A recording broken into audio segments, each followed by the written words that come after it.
Drivers, start your engines!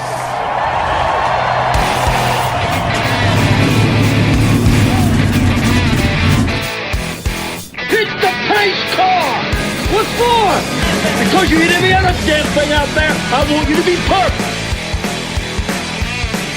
When I'm driving, I got a guy on the radio who talks to me. It's him. He talks to me. Well, I wanna be a race car driver. Pretty girls eating from my hand, yeah. Wanna live a life of fun and danger. No sweating working for the man, alright.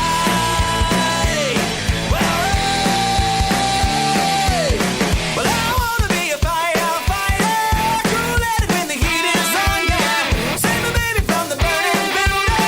Take her home with the sprinklers on, alright. No, he didn't slam you, he didn't bump you, he didn't nudge you, he rubbed you.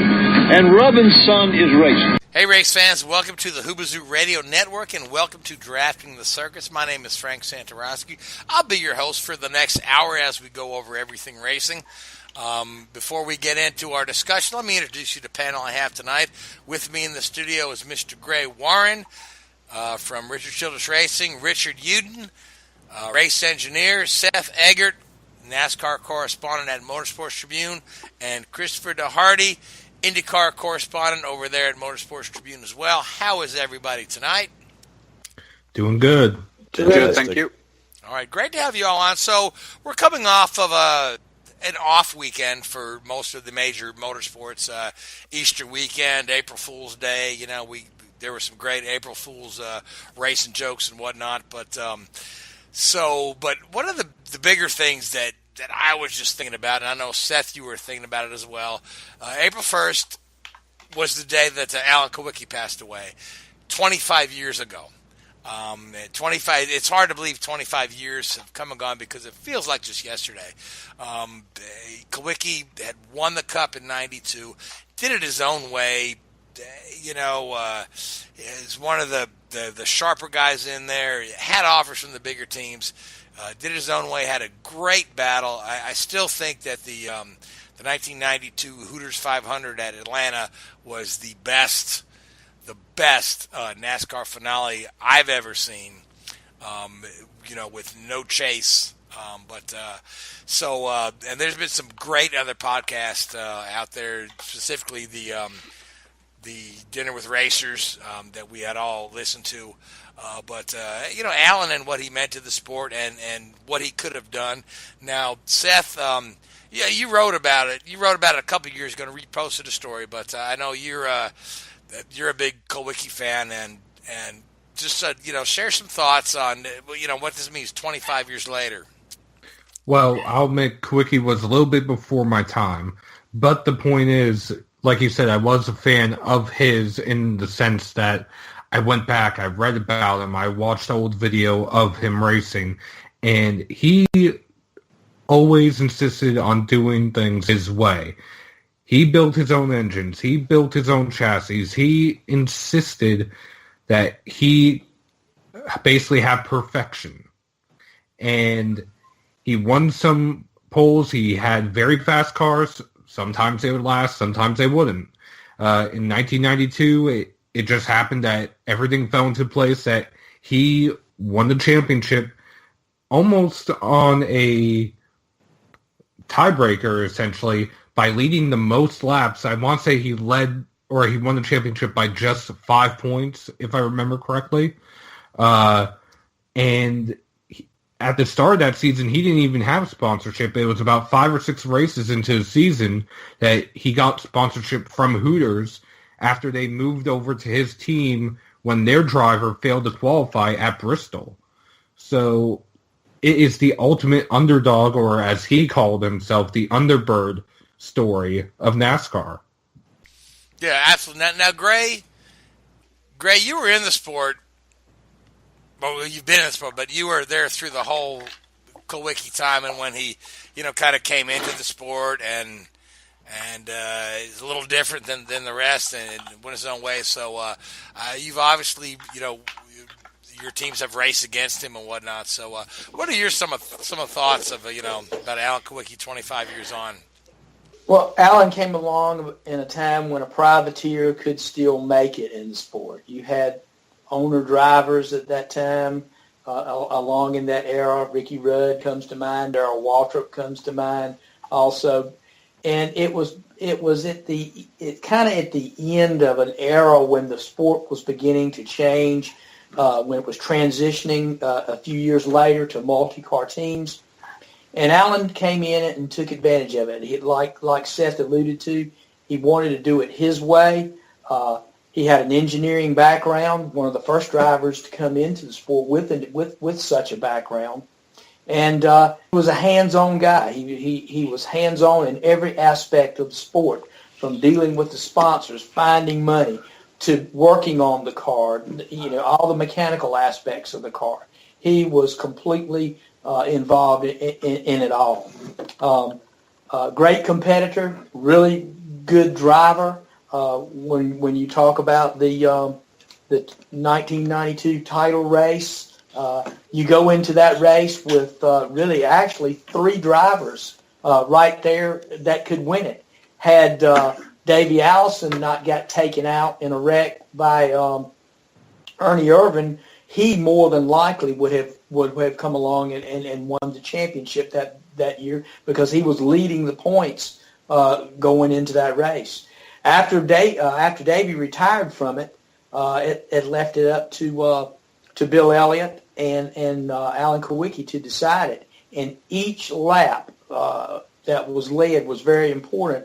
And Kulwucki gambled and stayed out, almost risking running out of fuel to garner the laps that he needed to win. And he had one more lap, I believe, than Bill Elliott did, and that allowed him to win the championship. And I agree with you, Frank. That was probably one of the most compelling championship races that I've ever seen as well. Yeah, it's so funny because, with the chase, you've got four guys eligible for the championship. It's like, well, who's ever first of the four is going to win the thing. You didn't have the whole bouncing back and forth. Let's look at the points as they run and this and that, and that's a little bit of high drama that's gone from the sport. So, but to some of your other guys' points that was a cumulative. Yep. Yeah, go right ahead, Gray. Well, that was a cumulative points race that year, and in fact, you go back to the September race at Dover. Alan wrecked and fell pretty far behind, and was able to, over the stretch of races through the last half of September, October, and November, was able to capitalize on some of the bad luck of some of the other competitors and his good fortune, and was able to position himself to come into the season finale with a shot to win. So yeah, it was. That's just the way it went down. It was a great season, and he was ultimately crowned champion, and it really him being able to do that with a small underfunded team, as you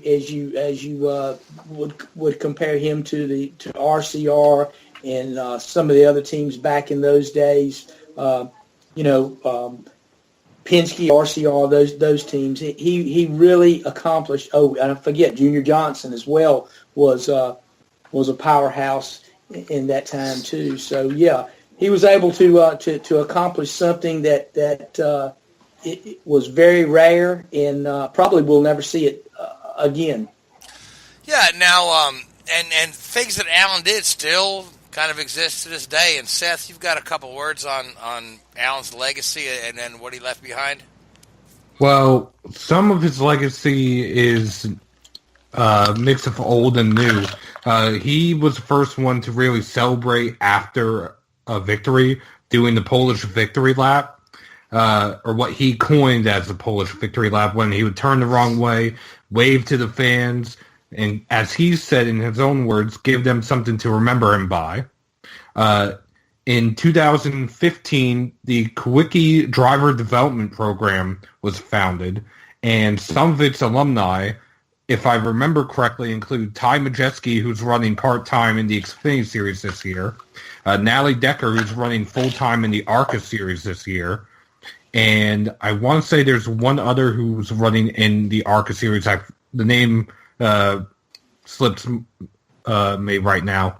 He's also eligible for the Hall of Fame. Last year, he actually was tied for the last position, or basically entry, and after a revote, he was, I think, 1 percentage point behind. So, and in past years, whenever there's been a tie, that the driver who tied ended up, or person eligible for the Hall of Fame, has gone in the next year. And this is the NASCAR Hall of Fame. He's already in the International Motorsports Hall of Fame, the Motorsports Hall of Fame of America, and he is also, excuse me, the alma mater that he went to, University of Wisconsin-Milwaukee, created a center on campus named after him. Bristol has suites named after him, and Slingers Super Speedway, his home track, holds the Alan Kulwucki Memorial every year. Yeah, I just think it's so sad. His death was so sudden, and it was a freak accident. It was an aviation accident within NASCAR travel. I believe they were on the way to Bristol, if I'm not mistaken. That is correct. When the plane went down, and air travel is a part of what comes with the thing. But he was, early 1993, early in the season, defending his crown. We don't know what he might have done in years to come. Had he survived that plane crash, or had that plane not gone down, he might have won another championship. He may still be a team owner. He might be one of the big team owners in this series right now, competing with the Penske's and Hendricks of the world. But like they say, the world will never know. And Chris, to your point, he was the first NASCAR champion with a college education. Had an engineering degree, which somewhat gave him a leg up on the prior, traditionally what you would known as a race car guy, who was somebody who learned how to work in a car in the garage with his dad, or on the farm or whatnot. And he kind of broke the mold of what a NASCAR guy was. Now, Chris, and I know you followed Alan with great respect as well. So, Chris, I want to get some thoughts from you. Yes, we said Alan did it his way. At the NASCAR banquet in 1992, the song that they played him off with was "My Way" by Frank Sinatra, and he actually said you have to use the Frank Sinatra version. So even when they played "My Way," he did it his way. The crazy thing about Kulwucki with what he did was that when you look at him against the guys that he was racing against, he was racing with basically a third of the budget, almost, or less than half the budget of what the other guys were spending. And other guys maybe had like 100 full-time employees, and he had like 16. So you really had to multitask if you were going to work for him. But the thing with Kulwucki was that even though he was notoriously hard to work with for a lot of people, once he trusted you, he was practically your best friend. And another thing is that he is now eligible for the NASCAR Hall of Fame. He was listed as one of the nominees for the Hall, and fans can actually vote to have him included in the Hall of Fame on NASCARHall.com and NASCAR.com as well. And personally speaking, I plan on maybe doing a vote just for the heck of it. But if I can, I'd like to see Alan get in with Davey Allison, because those two are massively intertwined with how that 92 season ended up. And how the 93 season was so tragic. Yes, and there's a hashtag for it, AK4HOF. The O is lowercase.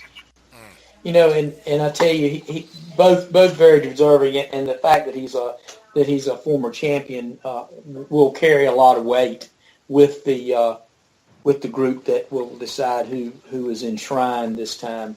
But, Alan was a very driven individual, and like you alluded to, he was difficult to work with, and it was because he was a perfectionist. And I have no doubt that he would have parlayed that championship that he won in 1992 to greater things. I would imagine that if he were still alive today, he would probably be still be a car owner on the level of RCR and Penske and Joe Gibbs and the like. So I'm sure, he was smart with his money. He was a good businessman. And I feel certain, if we could, look down the road, he would be one of the forces in our sport today. Yeah, I just remember, just going to the race at Martinsville later in the season, and somewhere along the line there, Jeff Bodine had bought the assets of the Kulwucki team, and I believe it was just like weeks before the fall Martinsville race. Alan Kulwucki Racing was bought by Jeff Bodine, and the hauler was there in the infield in Martinsville. The Hooters logo was spray painted over. The big AK logo was spray painted over, and the spray paint wasn't even thick enough to hide that. And I just remember how sad I felt at that time. Kulwucki had just come off this wonderful '92 season, winning the championship, and then here's what's left of it now. And then now, for his part, Bodine did well with the team for the next couple of years, but in this day and age, that whole team and what was the beginnings of it, the shop, it's all disappeared. It's all gone, and we just have those memories to cling to. So, but the shop, the original shop is still there. It sits behind Charlotte Motor Speedway, right off Moorhead Road.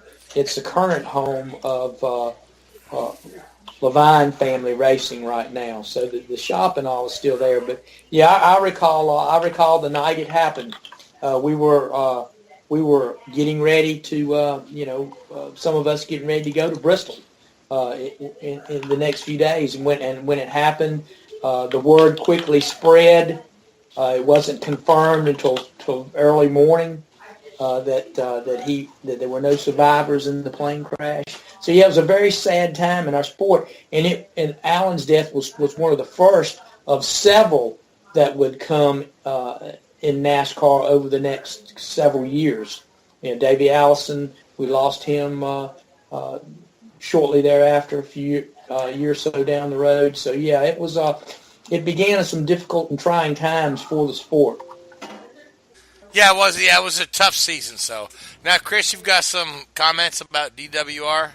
Yeah, so there's a motorsports podcast called Dinner with Racers, and I know it may not be in our interest to promote another podcast. However, this podcast has an amazing series of interviews that they've done with a lot of people that were close to Alan, including Paul Andrews, his former crew chief, Peter Jellin, who actually drove the truck at Bristol that day and drove the 2 laps around the track and then drove off to the shop.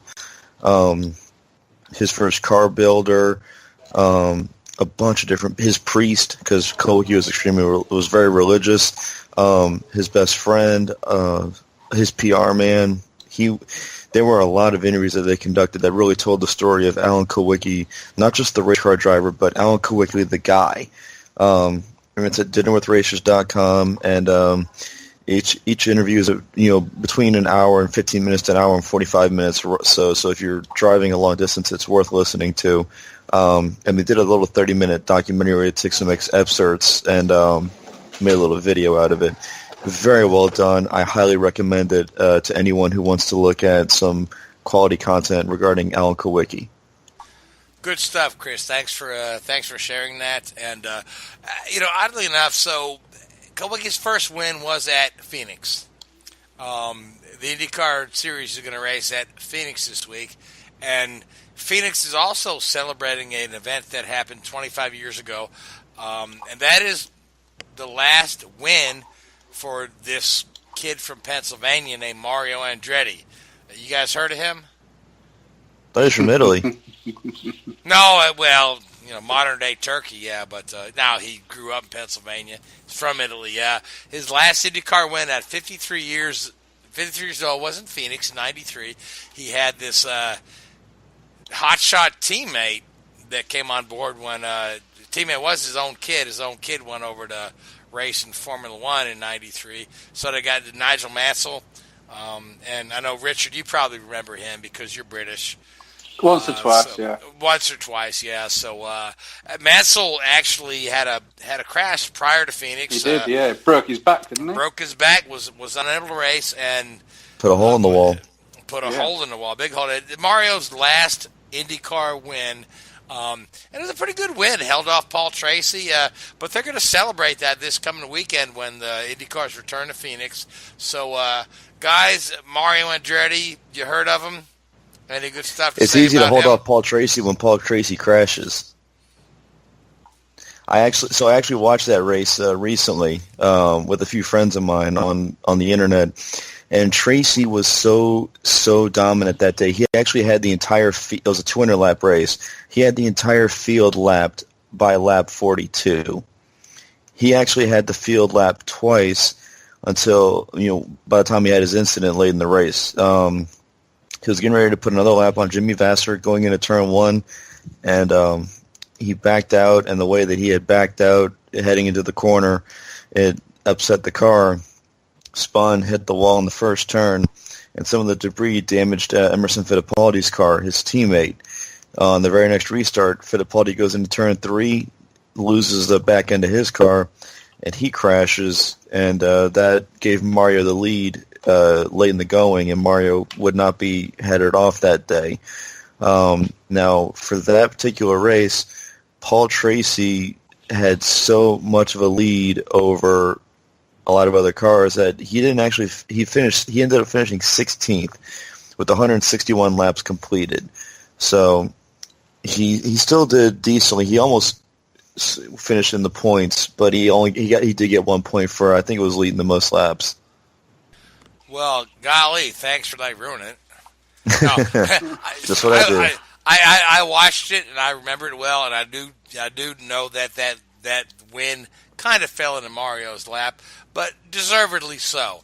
Mario has raced hard for a lot of wins, and he's won a lot of races. But you and I both know that you win some, you lose some, and sometimes the prize falls into your lap. It had been a couple of years since Mario had won. 1 year later, he would announce his Arrivederci Mario farewell tour. But this is the only guy to win races in 50s, 60s, 70s, 80s, and 90s, right? I believe you're correct. 60s through the 90s. He was a rookie at Indianapolis in 1965. So the 4 decades, but still, that's an amazing accomplishment. His last win before that race, I believe, was 1988 at Cleveland, if I remember right. He also won at Phoenix in 88, I believe, as well. Yes, 88, yep. And one of the things going on at Phoenix, they're going to celebrate Mario. They're going to have his 4 race-winning cars on display from 1966, 67, 88, and then the 93 Newman Haas Lola in that lovely Kmart Texaco livery will be there on display and on the track. They're going to go ahead and run it for a couple laps. So, with that being said, so IndyCar is going to be in Phoenix this weekend. And Marco is going to be running in a vintage livery as well. He's going to run in the same kind of a scheme that Mario had for his last win. Yes, he's got a vintage helmet as well that matches Mario's helmet. So a lot of good stuff coming to Phoenix this weekend. But before we get into a Phoenix preview, there actually was a race this past weekend. Not a major race, but Formula 3 race. And it's only big in the news because Billy Monger, the young British guy who's lost both his legs in a Formula 4 accident last year, this is his first race back in, made the podium. Richard, you got a chance to see it. It's big in your country. Let's talk about Billy Monger driving that car with the hand controls and the implications of this and beyond. Yeah, I mean, British Formula 3 is sort of the breeding ground for these guys coming through. I mean, if you look at a list of who's won the championships out there, it's pretty much all of them at some point have either driven Formula One, IndyCar, Le Mans, DTM, something like that. These are top guys that come through this series. So for Billy Monger to go out there and get a podium on his first race back, bar nothing else, is impressive. You have to have serious talent to get a podium in one of these cars, period. The fact that he's done this for the first time he's driven in a race in 9 months, and the fact that the poor kid here has lost both of his legs and come back and done that is astronomical. I mean, you really, talk about comeback. It's fantastic, really is, and shows, the determination of this kid ahead of anything else. Well, not to mention the fact that he's driving with a whole different style, because he's using his hands with the hand controls to do stuff he's used to be doing with his feet, and he's kind of mastered this quite quickly. I know he's probably had a lot of simulator work with this one, but this is the first time in a competitive nature with the car, and I think he's on the podium. I think what you tend to find is that these guys who are undoubtedly naturally talented, if they put their mind to it long enough, they can adapt to a situation like that. And again, this is by no means trying to diminish his achievements here, but I think that if you give them a challenge to overcome something like that, pretty quickly they can adapt, and they can train their muscle memory to, change how the brain and their output tools, basically their hands, control the car rather than their legs. So my understanding is that the throttle is on a hand control, but the brake is still a mechanical brake pedal that he actuates with. This sounds terrible. Sorry. What remains of his lower leg. It's a bit like, in a way, sometimes when you see, like, I don't know, a golfer turn around and, he's normally right-handed and he hits a shot left-handed. These guys are good enough and talented enough that they could probably learn how to sort of swap, right hand, left hand, and eventually, be pretty competitive, because they just have that natural ability and that natural talent to, convert their input into their brain into an output through a hand or a foot or whatever it may be to be competitive. It's pretty remarkable, and it's a testament to how these guys work and how their brains work to achieve what they do. Okay, now I want to bring up a conversation that we had off the air earlier, okay? And there's a rule somewhere, and I really have been trying to find the verbiage of the rule, and I can't quite come up with it, that a driver has to be able to exit the cockpit under his own power within a certain amount of time, which I believe is 10 seconds, just as a safety means. And I don't know if this applies to Billy's situation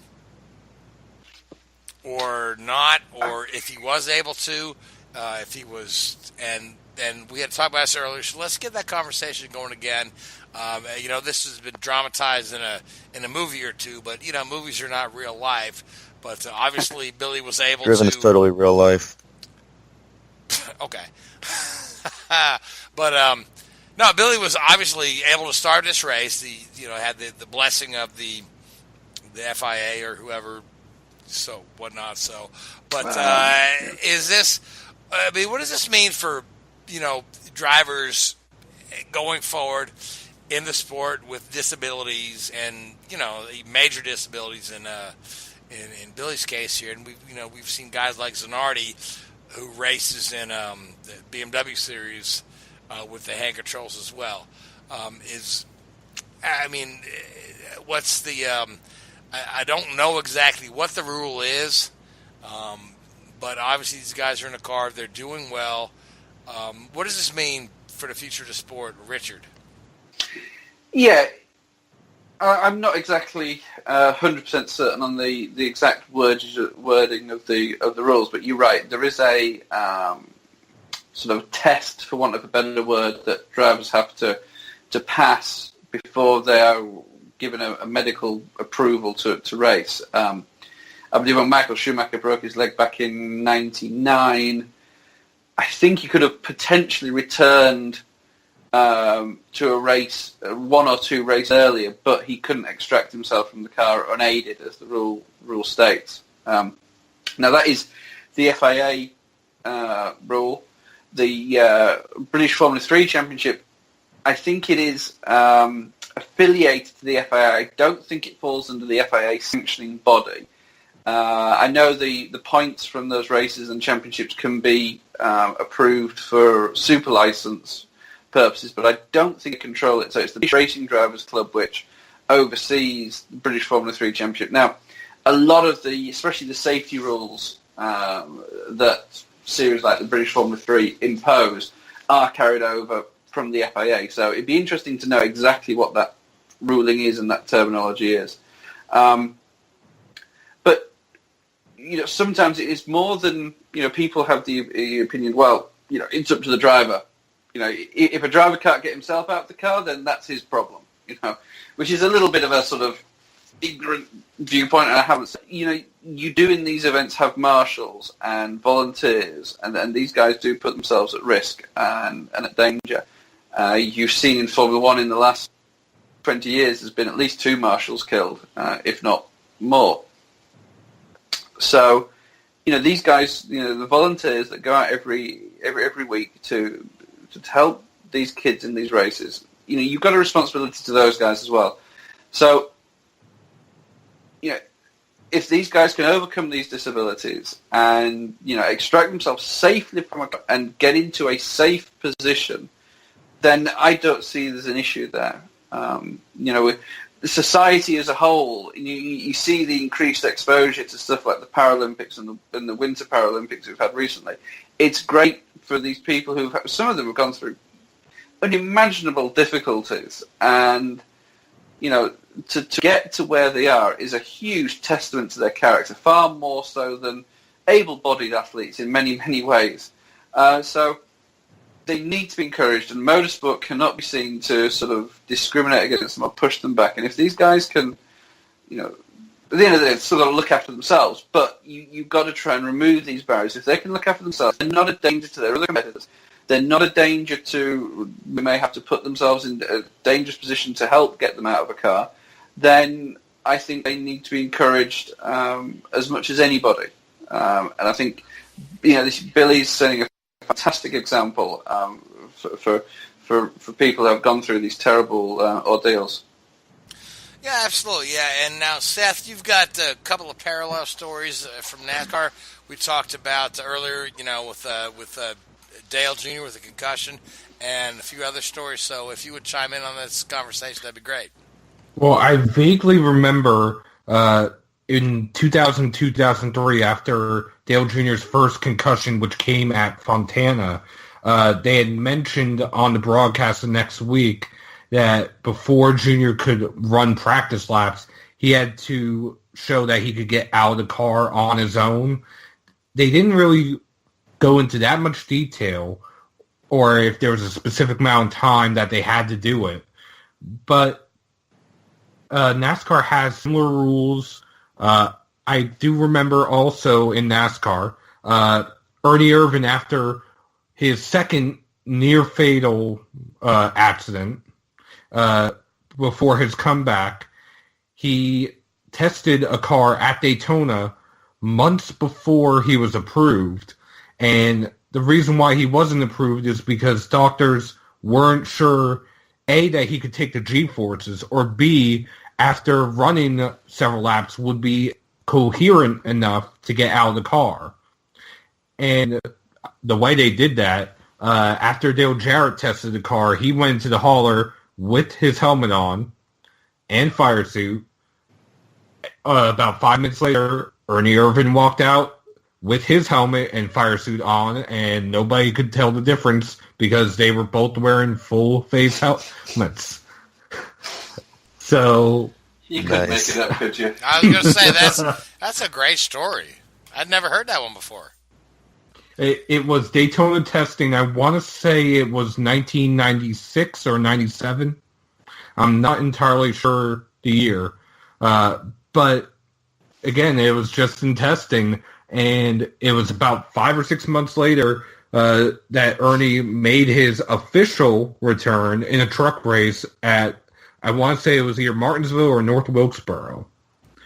And there are a handful of other stories of drivers with disabilities. Michael Johnson, as we were talking before the show, who ran in USF 2000 and Pro Mazda.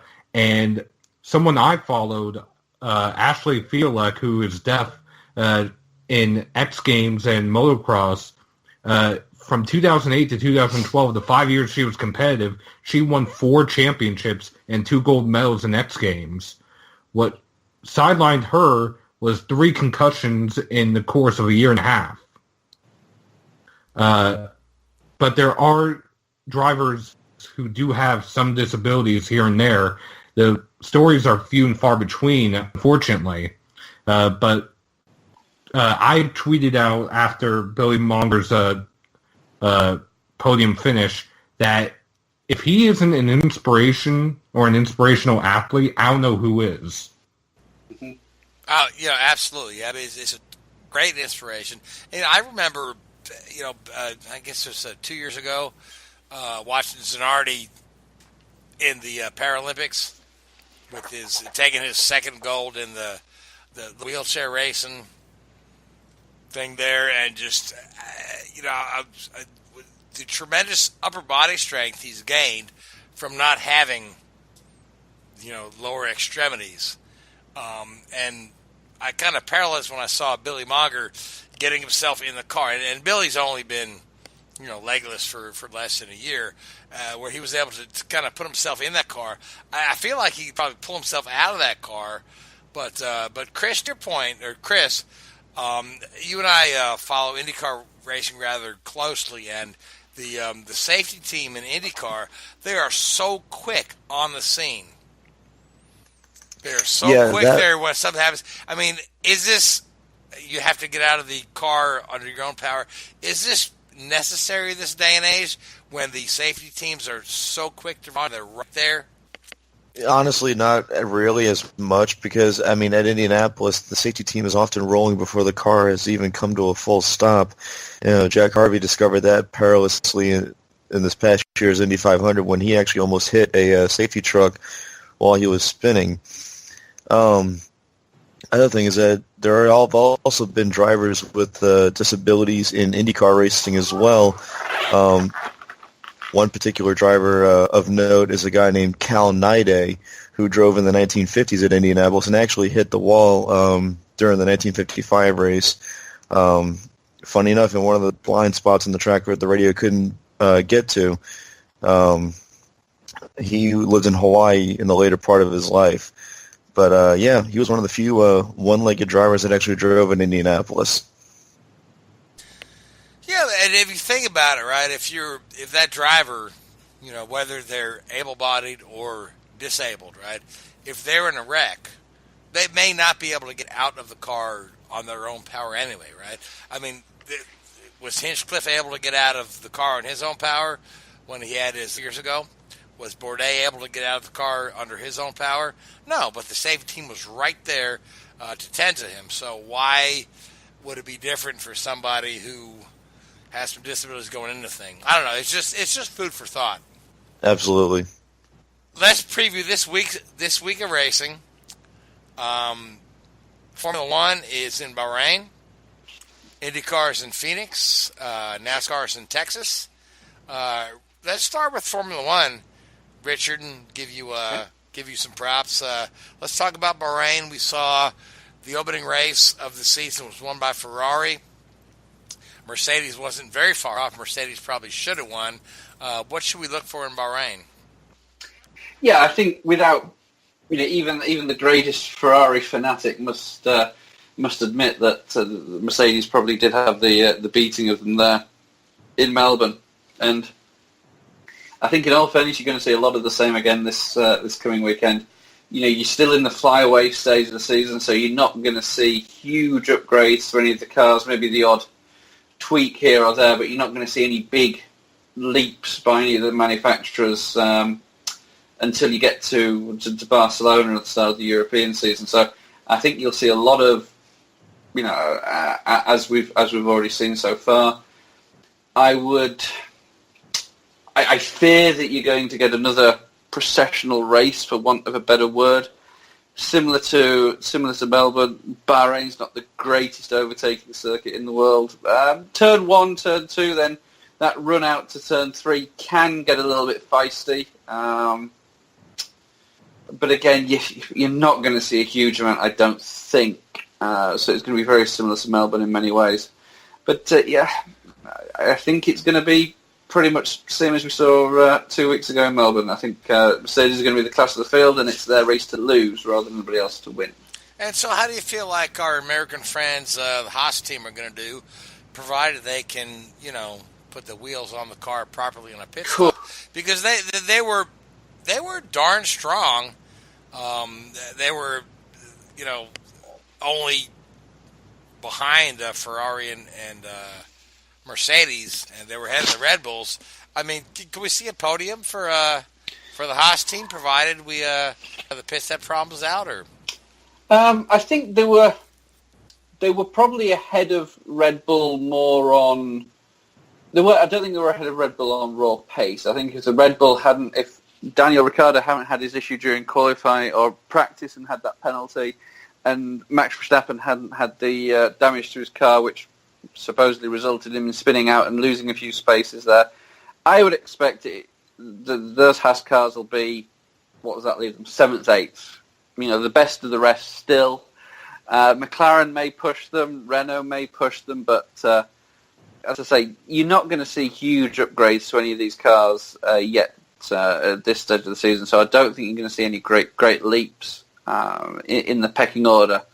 So they'll be there or thereabouts. I expect both of those cars to make it into Q3, and they'll be strong again. I think some of the words coming out, some of the noises coming out of that team, how Gene Haas has been pushing them and how he's been sort of leading the team there, I think is good. I think he's going about it the right way.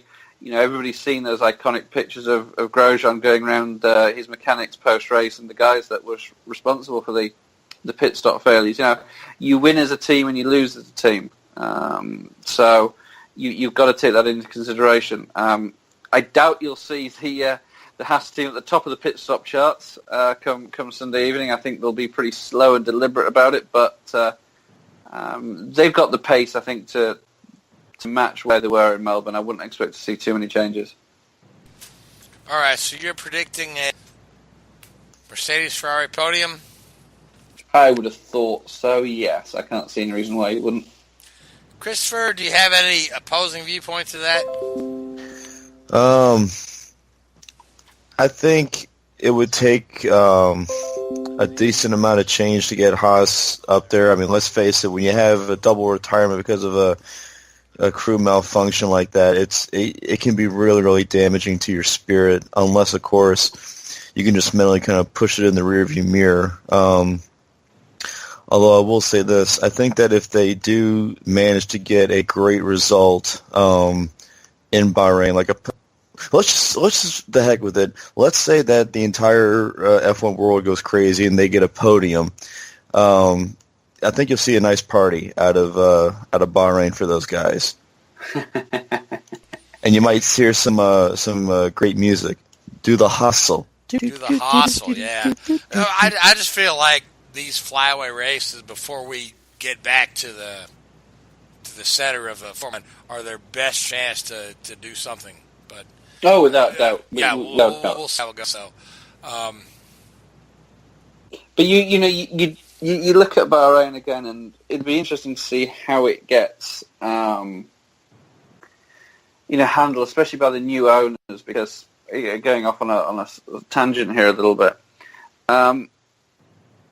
This is one of these sort of Bernie races, isn't it? That was sort of gone out to these oil-rich countries out in the in the Gulf states, and you really have to ask the question: what does it bring to Formula One, especially with Bahrain having how should we put this tactfully, a questionable human rights history? Is that somewhere that Formula One really needs to be associated with? Well, to be fair, Formula One was in South Africa during the 70s and 80s and 90s. Sure. But this is under a new ownership now. Do Liberty, are they going to make a stand to this? Are they going to... They want to be this sort of family-friendly media brand that, everybody loves. Do you want to, how seriously do you think they'll take this? Are we looking at getting out of China as well? Well, who knows? I think you have to be in China because of the, it's one of the largest countries in the world, and yes, you obviously, again, yeah, but the only reason you're in Bahrain is because of the money. They're not one of the biggest car manufacturers in the world. Obviously, they have a lot of money from the oil producing aspect of it, but would you rather see a race at, goodness me, and this isn't exactly a country with a great record at the moment, Turkey, around Istanbul Park, which is undoubtedly a far better track than Bahrain. We're going back to Manicourt, but, securing, the French Grand Prix, securing the German Grand Prix, going to proper heartland races that will sell out. You could hold a race in Hockenheim and you get 200,000 people there in a heartbeat. You don't get that in Bahrain or China or places like that. Having a full spectator crowd, does help. Although from what I've heard, by moving the race to a night race in Bahrain, it has helped ticket sales, which is good. I think Formula One did a right move in Bahrain by making it a night race. I think it's frankly a lot better. So that might be a reason why it stays on the calendar, honestly. Yeah. They've obviously invested a lot of money to put those, lighting up and everything, so they're going to want a return on that investment. But if I remember right, that company that did it is Musco Lighting, which also did the lighting over at Charlotte Motor Speedway. Okay, yeah. So there is a Charlotte connection all the way around the world. I know, take the back. Musco's actually based out of Iowa. Oh, but okay, I'm with you. Right, but the Musco takes care of most of the NASCAR tracks. So, all right, one quick round of the table. Everybody gets a pick for Bahrain, and then we're going to preview NASCAR at Texas. Gray, I'm going to give you the first pick for the Formula One race. I'm going to say Hamilton. All right, Seth? Vettel. Chris? Well, since he said Vettel, I'll say Raikkonen. And Richard? Bottas. And who'd you leave me to pick? Alonso. I pick Alonso for fifth. Pick Alonso for fifth place. Hang on. So. Yeah. All right. If it rains, that could be a good shout. All right, guys. So Formula One is in Bahrain, going to be on ESPN 2 in the middle of the night on Saturday, or it'd be about early Sunday morning. Wouldn't it be about early Sunday morning, 7, 8 o'clock Sunday morning? All right, we'll see. So NASCAR is going to be at Texas. Gray, what are we going to look for in Texas when NASCAR comes to this 1.5 mile oval? Who do you like? We're going to look to see who is going to come to the forefront and dominate the race. Will it be the 78 or will it be a car from Stuart Haas? If we're following trends that have been showing up so far this year, we don't know which. I would say one of those two teams will prevail, and throw in the 18 in there too, because he's been right there knocking on the door. But I think I think these races will be no different from the other mile and a half we've already run this year, and we're going to see it come down between probably Harvick and Truex and Kyle Busch to decide the winner. All right, and Seth, your comments are? Well, don't forget about the Chevrolets. And the reason why I'm saying that, although they haven't really been there the first 6 races of the year, I don't know what the situation is at Richard Childress Racing, but I do know for some of the Chevy teams, they have only had a handful of cars to work with. Tad Geschächter, for example, of JTG Doherty Racing, he said that there wasn't enough sheet metal provided by Chevrolet at first to go around to all the teams before the West Coast swing. So they have been behind the eight ball a little bit with not having enough cars to really adjust to essentially work with at the track. So I expect Chevrolets to basically come around and run better starting at Texas, maybe even next week at Bristol. So is there a particular Chevrolet car that you think is going to come to the forefront? Maybe Kyle Larson? Well, Kyle Larson has really been the standard bearer for Chevrolet so far. I mean, you can throw out the Daytona 500 because that's a race all into itself. But once we leave Daytona and get into the downforce tracks, is where the Ford dominance and of course and Truex dominance in California has come to the front. I think Chevrolet is a little bit behind the eight ball. They're going to work, and obviously I think they will get better as the year goes on. I think right now, really, we've seen some glimpses from the 9 car. He's run well at times, and obviously the 42. But they really, and Jimmy Johnson, he hasn't shown much speed in that 48 so far this year. I think he's got about maybe one top 10 so far. I do think they'll get better as we go along. It's gonna take a little bit of time to develop this new car, and Seth could be right. They could show a little bit more this weekend at Texas. But I tell you what, it's going to be hard to go against what we've seen from the 4 team and the 78 and the 18 so far in the season. Those guys are on a roll. And just another thought on that, like you said, we haven't really seen much from Jimmy Johnson or Hendrick in general. Going into Texas, Hendrick Motorsports has the same number of top 10s as Paul Menard. Okay, so that's a bad thing. Hands right? up on who predicted that. Well, and look at this too. I tell you got to look at where Hendrick Motorsports is at right now. They've got a very young team. Obviously, you've got Seasoning and Johnson and Chase Elliott, Eric Bowman. The Bowman kid. That's going to take. Alex Bowman. I'm sorry. It's going to take a little while for that team to gel and come together. And I tell you, the William Byron thing. I tell you, that's going to be a project all year long. He has not fared very well, and quite frankly, I'm not surprised that he's not had run too well in Cup. I mean, that's a different thing. I thought all along that they probably rushed him to Cup maybe a year too early. He could have benefited from another year seasoning in the Xfinity Series. But they'll take their lumps as they go throughout the course of the year. He'll be better for it in the long run, but it's going to be a tough road for those guys in the 24 this year. Absolutely, yeah, I agree with you that William Byron could have used one more year before he's up to Cup. But man, the kid was hot, and the price was right for the team. So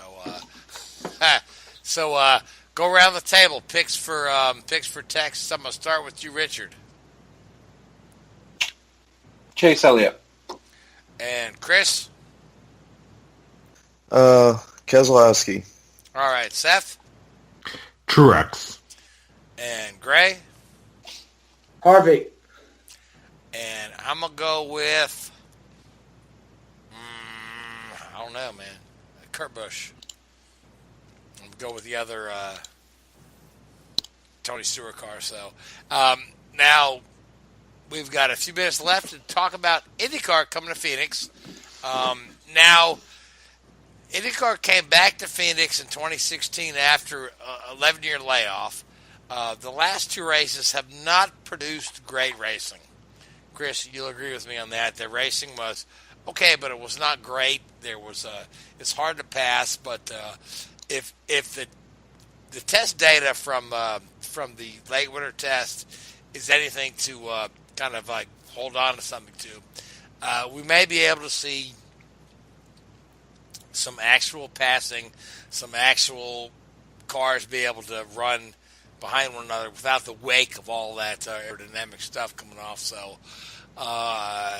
what are your thoughts on what we're going to see in Phoenix? Can we build this race up? Can we save it? Can we keep it on the schedule? Can we build the crowd? Chris, what are your thoughts? I think we can keep it on the schedule, but it's going to be difficult because when they made the modifications to it, they made it much more of a NASCAR track instead of the traditional open wheel background that it had when they made all the changes to it. I think having less downforce will ultimately help. Chris, the changes to the track are going to be largely in November.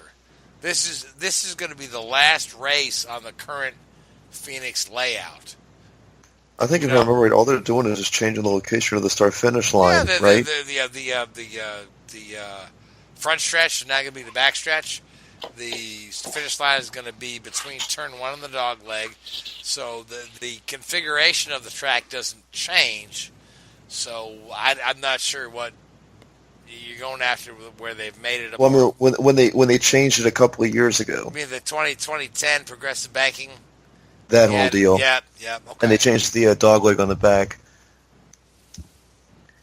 That's what I was referencing. Go ahead. I'm sorry. Well, I was saying, that's what I was referencing. It made it more unfriendly to open wheel. I'm hoping that they can make it more open wheel friendly. But it's kind of a rough ask considering that it is an ISC track. But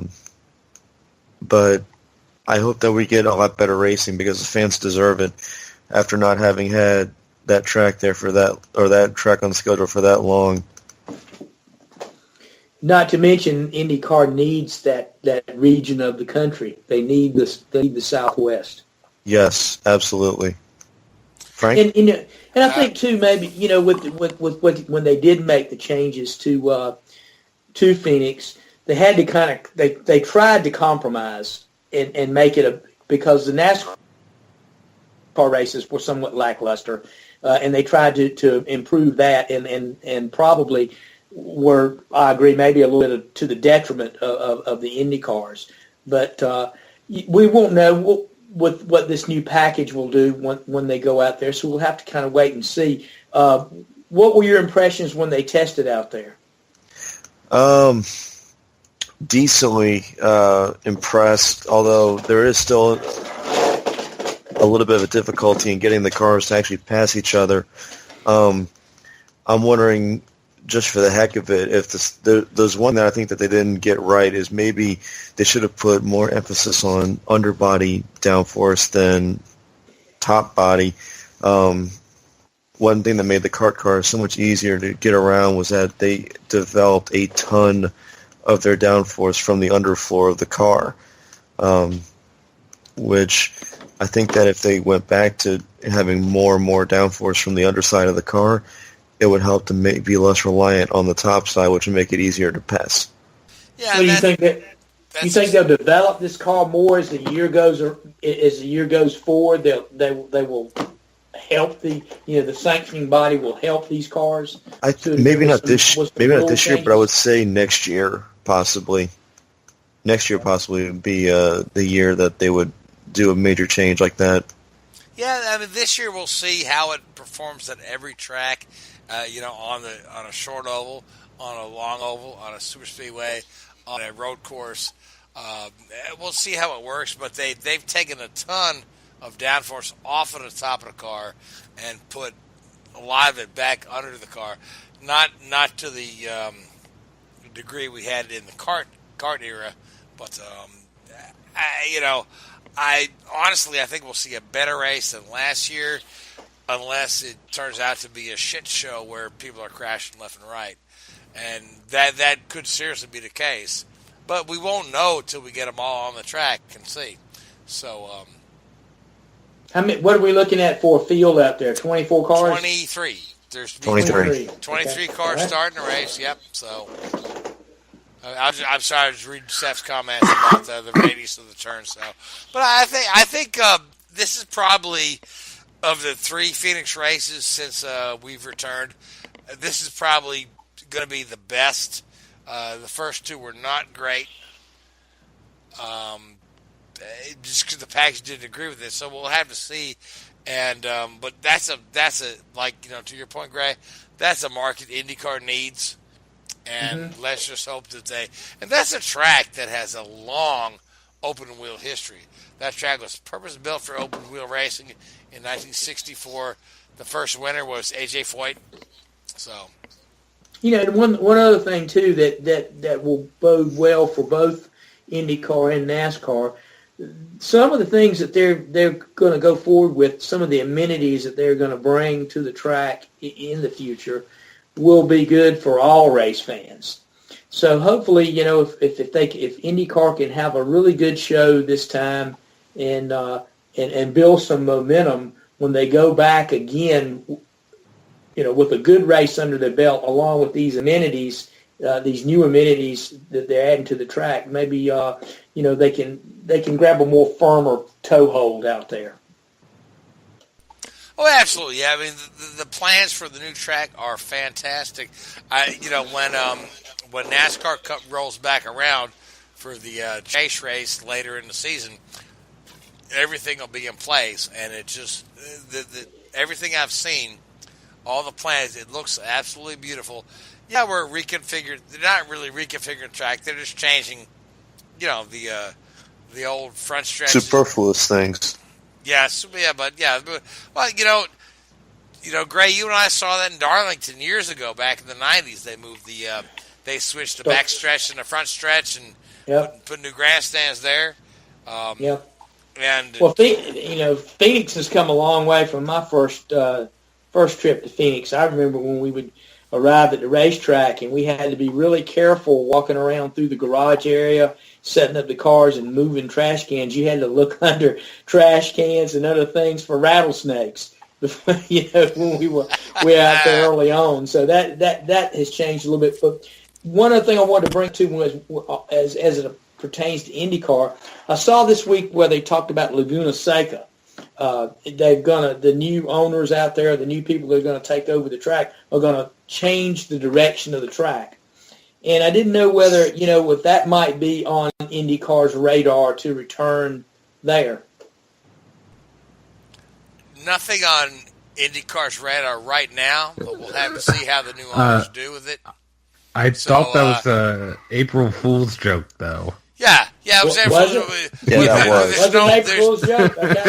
I mean, I tell you what, I fell for it, hook, line, and sinker, because the track map and everything there. So yeah, but the funniest April Fool's joke this year was Harding Racing announced that Allison Jr. would be competing in the Indy 500 this year, and I think for me, what put the icing on the cake was that Allison Jr. did not know that the team put that release out actually. Although. This is just my own personal opinion. The best ever motorsports April Fool's Day prank was what iRacing did in 2016 when they announced dirt was coming to the service. And the reason why that was so great to me was because that they were actually serious about it, and no one believed them until a couple months later when they showed a video of what they were doing with dirt. Everyone was like, whoa, they were actually serious.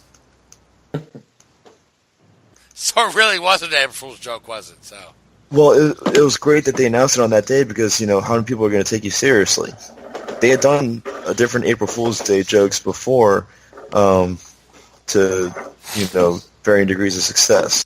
No, they had several out there this year. I mean, of course, I fell for the one on Laguna Seca, and then, of course, there was the electric car thing with NASCAR. NASCAR going electric. There was the electric, and then Frank had his. Yep, and WEC is going to mandate the halo for the sports cars. And that was funny. And there was one on a British website that's going to Alonso and not Alonso, but rather Hamilton and Vettel were going to switch teams. Yeah, a lot of good fun April Fool stuff. But, guys, we are just about out of time. So, excuse me, we have enough time for everybody to make a pick for the IndyCar winner in Phoenix. And I'm going to start with you, Richard. Bourdais. Okay. Seth, you're next. I'll say Andretti. Okay. Yeah. I would love to see Marco Andretti winning that throwback livery back to his granddad's car. And Exactly Gray, why I'm picking it. Yes. Gray, who do you like for Phoenix IndyCar? The defending champion, Newgarden. All right. Christopher? I'll say Ed Jones, and if Sebastian wins, he'll be Sebastian Bournight. Okay. Oh, that's like Instead a of real bad Sebastian pun. Bourdais. Yeah. Blah, blah, blah, blah, blah, blah, blah. I'm going to say Scott Dixon wins this thing. And with that being said, I want to say good night to you, Gray, Seth, Richard, Chris. I want to say good night to you viewers, listeners rather, for tuning in. Thank you to Whoobazoo Radio Network. Thank you to iHeartRadio. Thank you to Spreaker for carrying us. Guys, have a great racing week. We'll talk to you in 7 days. Good night. Whoobazoo.com. That's Whoobazoo.com. Enter website.